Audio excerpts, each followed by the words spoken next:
اور دوسرے طریقے اسی طرح ہوا کرتے تھے، تو وہ اسی طرف اشارہ کر رہے ہیں کہ لوگوں کی پسند و ناپسند اور طبیعتوں کا انداز، رہن سہن، اٹھنا بیٹھنا، یہ سب بدل جائے گا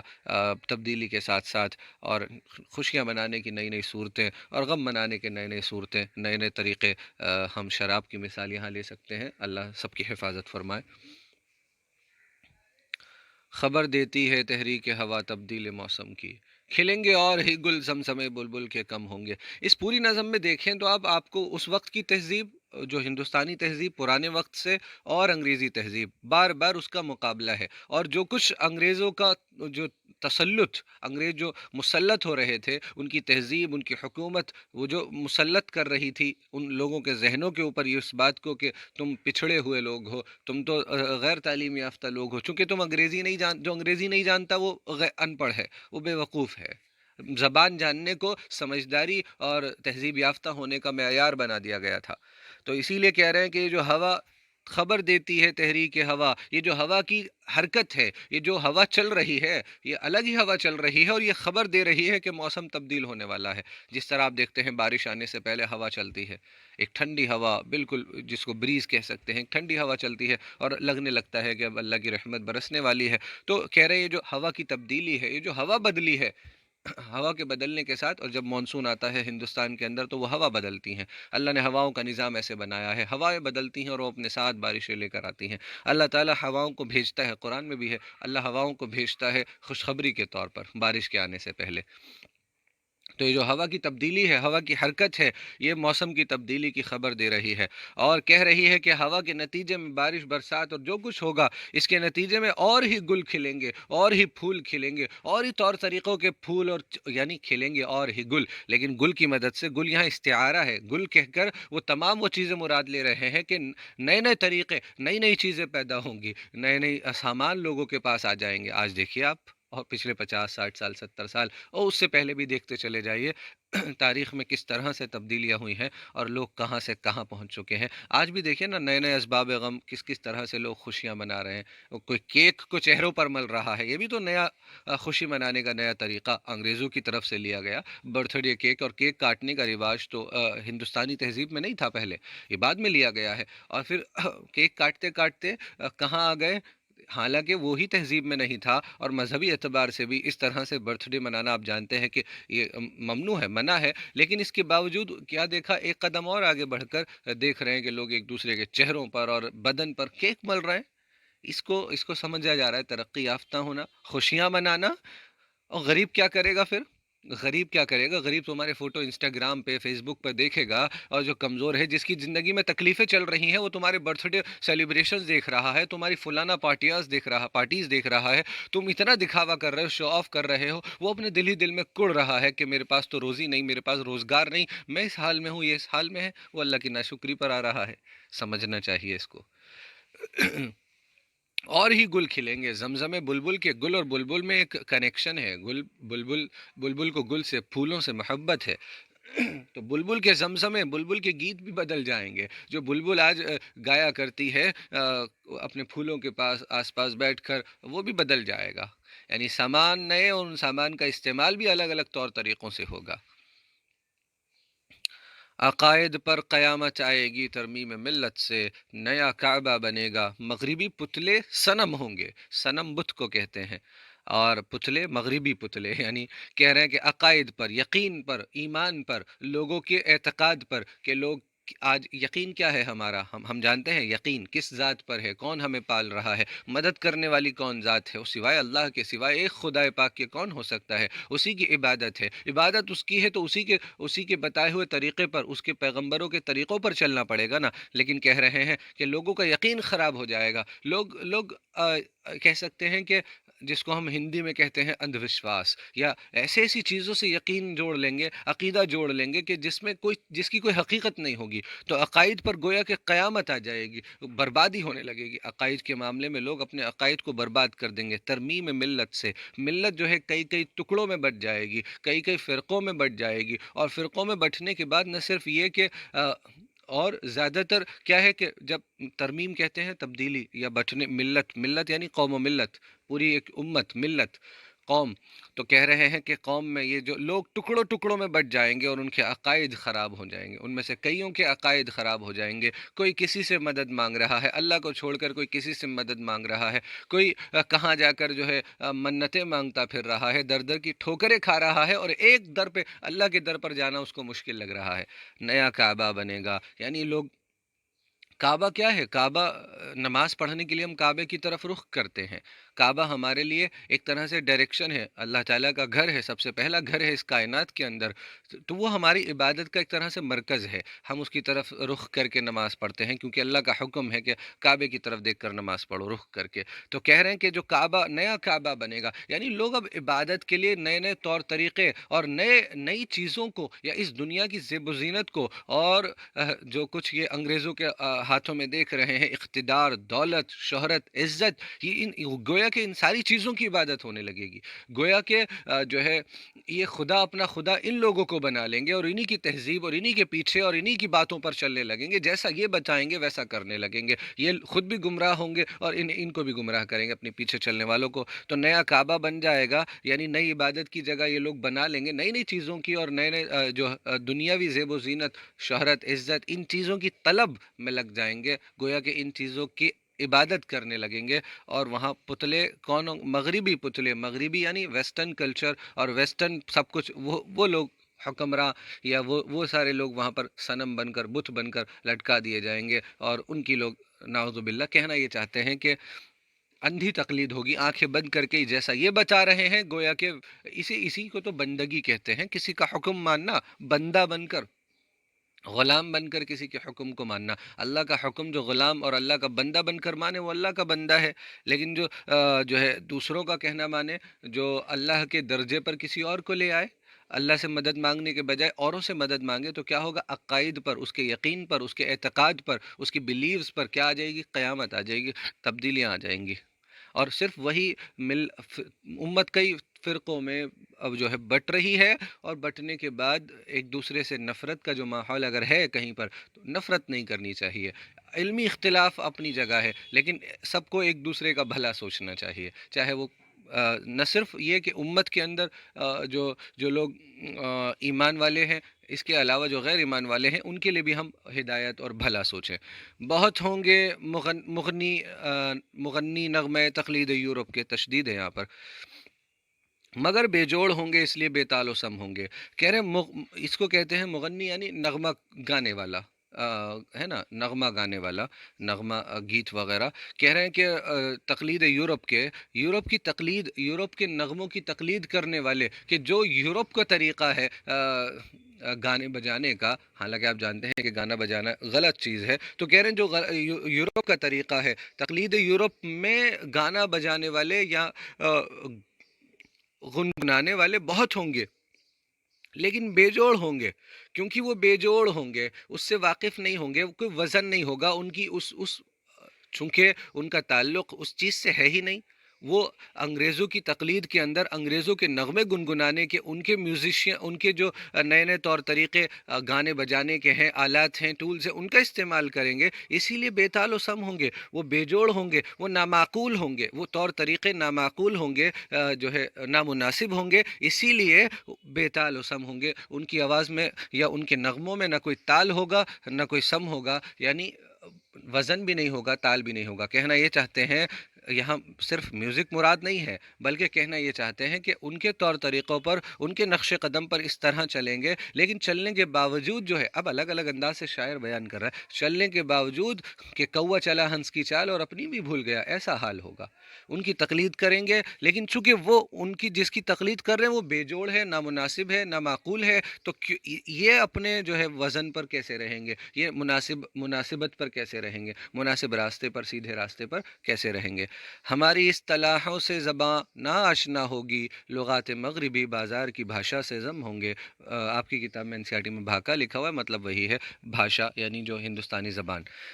کہہ رہے ہیں جو ہماری اصطلاحیں ہیں، ہم جن لفظوں کا استعمال کرتے ہیں، جن جو ہے ہماری کہہ لیجیے لغات، آگے آیا لغات، لغات ڈکشنریز کی جمع، ڈکشنری، لغت ڈکشنری،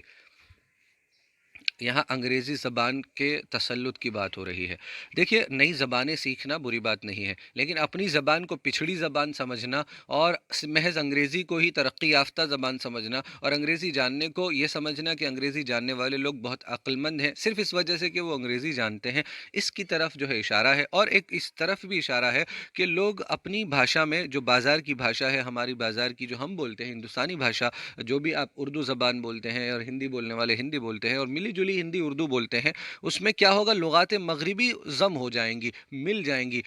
ہاں،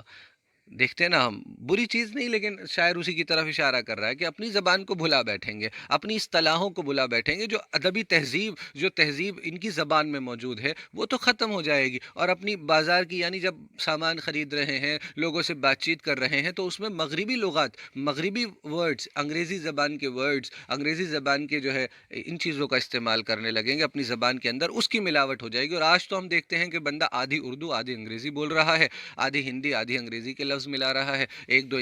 نہ وہ صحیح سے ہندی ہم جان پا رہے ہیں، مثال کے طور پر نہ اردو جان پا رہے ہیں، نہ انگریزی ٹھیک سے جانتے ہیں، ٹوٹی پھوٹی تینوں زبانیں مکس کر کے بول رہے ہیں۔ نئی زبانیں سیکھنا اچھی بات، لیکن پھر وہی بات کہ انگریزی کے ایک دو ورڈز بول لینے کو یہ سمجھنا، اب میں بٹر اگر اس کو بلا دوں تو میں ترقی یافتہ ہو گیا، میں اس کو اسپون کہہ کے پکار دوں تو میں ترقی یافتہ ہو گیا۔ ہاں، بازار میں جا کے میں پرائز پوچھ لوں اور میں وارنٹی یا انگریزی کے الفاظ کا استعمال کر لوں، تو لوگ اور گراہک بھی یہ سمجھے اور دکاندار بھی یہ سمجھے، تو کیسی احمقانہ بات ہے، کیسی بیوقوفانہ بات ہے۔ لوگوں کی عقلوں پر پردہ پڑ گیا کہ محض انگریزی بولنے والا پڑھا لکھا اور سمجھدار اور ایک بزرگ، یا جو انگریزی تعلیم سے آشنا نہیں ہے، وہ اپنے آپ کو سمجھ رہا ہے کہ میں تو جاہل ہوں، میں بیوقوف ہوں۔ سوچنے کی بات ہے۔ بدل جائے گا معیار شرافت چشم دنیا میں، زیادہ تھے جو اپنے زعم میں وہ سب سے کم ہوں گے، چشم دنیا، دنیا کی آنکھ میں، دنیا کی نظروں میں معیار شرافت کا معیار، شرافت کا پیمانہ بدل جائے گا۔ وہ کس کو شریف کہیں، کس کو جو ہے بدمعاش کہیں، یہ پیمانہ بدل جائے گا، اس کو ناپنے کا، اس کو دیکھنے کا، لوگوں کی نظروں میں شریف کوئی اور ہو جائے گا، یعنی جو حقیقت میں شریف ہے وہ شریف نہیں رہ جائے گا، بلکہ جو چالاک، جو تیز و ترار اور جو ہے انگریزی تہذیب کے اوپر چلنے والا، انگریزوں کی تقلید کرنے والا، آنکھیں بند کر کے انگریزوں کے طور طریقے اپنانے والا، وہ سمجھدار کہلایا جائے گا گویا کے۔ تو کہنا یہ چاہ رہے ہیں کہ معیار شرافت دنیا کی آنکھوں میں بدل جائے گا۔ جو آج اپنے زعم میں زیادہ ہیں، جو آج اپنے گھمنڈ میں اپنے آپ کو زیادہ سمجھتے ہیں، بہت قریب وہ وقت آ رہا ہے کہ وہ سب سے کم ہوں گے، ان کی کوئی حیثیت نہیں رہ جائے گی، یعنی یہ سب کچھ بدل جائے گا۔ جو آج اپنے آپ کو زیادہ سمجھ رہے ہیں کہ ہم، اور اپنے اوپر جو بھی ان کو گھمنڈ ہے، اپنی شان ہے کہ ہم زیادہ تھے، جو اپنے زعم میں، اپنے گھمنڈ میں، اپنی شان میں جو زیادہ سمجھتے تھے، اپنے آپ کو ترقی یافتہ سمجھتے تھے، زیادہ یعنی عروج پر سمجھتے تھے، وہ سب سے کم ہوں گے۔ وقت آ رہا ہے کہ ان کی کوئی حیثیت، کوئی اوقات نہیں رہ جائے گی۔ گزشتہ عظمتوں کے تذکرے بھی رہ نہ جائیں گے، کتابوں ہی میں دفن افسانہ ہے، جاہو حشم ہوں گے۔ گزشتہ عظمتیں، ہماری جو تاریخ ہے، ہاں، چاہے وہ ہندوستانی تاریخ ہو، جس میں ہم دیکھتے ہیں، ہم الگ الگ حکمراں دیکھتے ہیں، ان میں سے ہم کئی حکمراں دیکھتے ہیں کہ جنہوں نے بہت انصاف کی جو ہے، انصاف کو قائم کیا، لوگوں میں برابری کا معاملہ کیا، لوگوں پر ظلم و زیادتی نہیں کی۔ اور پیچھے چلے جائیں، اور پیچھے چلے جائیں، اپنے باپ دادا کو دیکھیں، اپنے بزرگوں کو دیکھیں، تو کہہ رہے ہیں کہ گزشتہ عظمتوں کے تذکرے، پچھلی عظمتوں کے تذکرے، پچھلے کارناموں کے تذکرے، جو ہمارے آبا و اجداد نے اور ہمارے صحابہ نے اور پیچھے اور پیغمبروں نے، جو ساری انسانیت کی شروعات سے لے کر دیکھ لیجئے، حضرت آدم علیہ السلام سے دیکھ لیجئے، جو کارنامے نیک لوگوں نے انجام دیے ہیں، ہمارے بزرگوں نے انجام دیے ہیں، یا یہاں شاعر تو یہاں پر کہنا چاہتا ہے، جو قوم، جو مذہب، جو تہذیب ہندوستان میں ہے، وہ جو لوگ ہیں، وہ اپنی گزشتہ عظمتوں کے تذکرے وہ بھول جائیں گے، اس کا ذکر کرنا اچھا نہیں سمجھیں گے، تو گزشتہ عظمتوں کے تذکرے نہیں رہ جائیں گے۔ ہاں، آج ہی کی تہذیب اور آج ہی کے دور یہ شان و شوکت، زیب و زینت اور یہ چکا چوند میں پھنس جائیں گے، اور کتابوں ہی میں دفن، جو افسانہ جاہ و حشم ہے، جو ان قوموں کے باپ دادا اور بزرگوں کے کارنامے ہیں، وہ بس افسانوں میں، کتابوں میں دفن ہو جائیں گے، وہ کہانیاں، وہ قصے، وہ واقعات کتابوں میں دفن ہو جائیں گے، ان کا لوگ پڑھنا، پڑھانا اور تذکرہ کرنا چھوڑ دیں گے۔ ہوتا کیا ہے تذکرہ کرنے سے؟ یاد رہتا ہے ہمارے بزرگوں نے کیا قربانیاں دیں اور کیا کیا کارنامے انجام دیے، کیسے لوگوں کو انصاف دیا، برابری دی۔ ان کا تذکرہ زندہ رہنا چاہیے تاکہ ہم بھی ویسا کر سکیں، ہم بھی ان کے راستے پر چل سکیں، بجائے ان لوگوں کے راستے کے جو ظلم و ستم کر رہے ہیں، بجائے ان لوگوں کے راستے سے جو انسانیت کا استحصال کر رہے ہیں اور انسانیت کو ذلیل سمجھ رہے ہیں۔ اور ان کا حکمرانوں کو دیکھ لیجئے، دنیا بھر میں آج بھی نظر ڈال لیجئے، عوام کو کیا سمجھا جاتا ہے۔ عوام کی اوقات محض ایک ووٹ ڈالنے تک کی ہے، اس دن کی اس کی عزت ہے جو بھی ہے، اس کے بعد اس کا حال دیکھ لیجئے، غریبوں کا پرسان حال، کمزوروں کا پرسان حال، ظلم و ستم کے بازار گرم ہے۔ تو کتابوں ہی میں دفن ہو گئے ہیں کارنامے وہ سب، اور لوگوں کی کوئی توجہ ہی نہیں ہے اپنے بزرگوں، اپنے باپ داداؤں پر۔ جو آج نظر آ رہا ہے اس کی طرف ہے وہ، تو بس کسی کو اس تغیر کا نہ حس ہوگا نہ غم ہوگا، ہوئے جس ساز سے پیدا اسی کے زیر و بم ہوں گے۔ کسی کو اور کہہ رہے ہیں کہ یہ تبدیلی آئے گی، اور اس تبدیلی کا، اس تغیر کا کسی کو احساس اور غم بھی نہیں ہوگا۔ ہاں، افسوس تو یہ ہے کہ احساس بھی ختم ہو گیا کہ ہم کچھ غلط کر رہے ہیں، کچھ غلط ہو رہا ہے، یہ تبدیلی صحیح نہیں ہے، یہ احساس بھی ختم ہو جائے گا۔ یہ کتنی غلط بات ہے نا، ایک آدمی غلط راستے پر چل رہا ہے، گناہ کر رہا ہے، اور اس کو احساس ہے کہ میں کیا کر رہا ہوں، میں اپنا سرمایہ لٹا رہا ہوں، اپنے باپ دادا کی چھوڑی ہوئی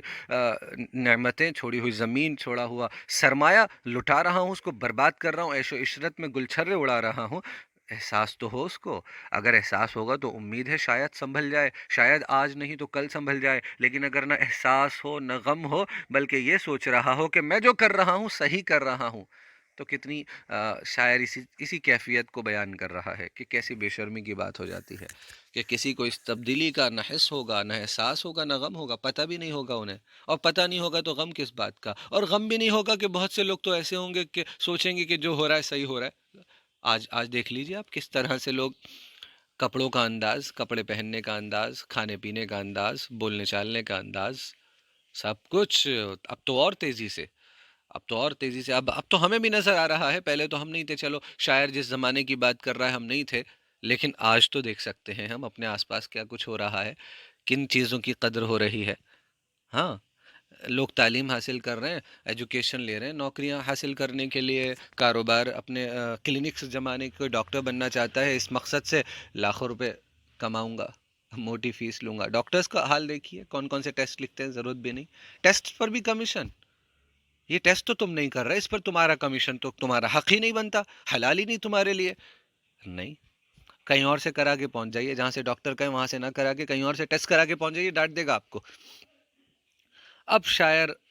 پوری نظم کو ختم کر کے آخری شعر میں کہہ رہا ہے کہ اکبر، تو جو تم اتنا بڑا رنج و غم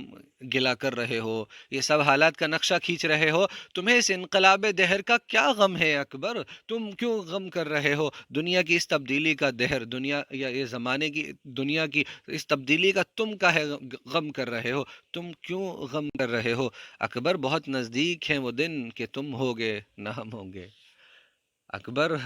جن لوگوں کو یہ احساس ہو رہا ہے کہ غلط ہو رہا ہے، یہ اندھی تقلید صحیح نہیں ہے، معاشرے میں اصلاح ہونی چاہیے، لوگ اپنی تہذیب کی اچھی باتوں کو زندہ رکھیں۔ ہاں، دوسرے کی تہذیب میں اگر کوئی اچھی بات ہے تو اس کو حاصل کرنے میں کوئی برائی نہیں ہے، لیکن اپنی تہذیب کو بیکورڈ سمجھنا اور جہالت سمجھنا، اور انگریزی تہذیب اور نئی تہذیبوں کو یہ سمجھنا کہ یہ ہیں ترقی یافتہ تہذیب، یہ دور طریقے زبردست ہیں، اپنی خوشیوں کو منانے کا طریقہ بدل دیا، اپنے غم منانے کے طریقے بدل دیے، شراب عام ہوتی جا رہی ہے، اور جو شراب تو ایک مثال تھی وہاں، خوشی منانے کا طریقہ،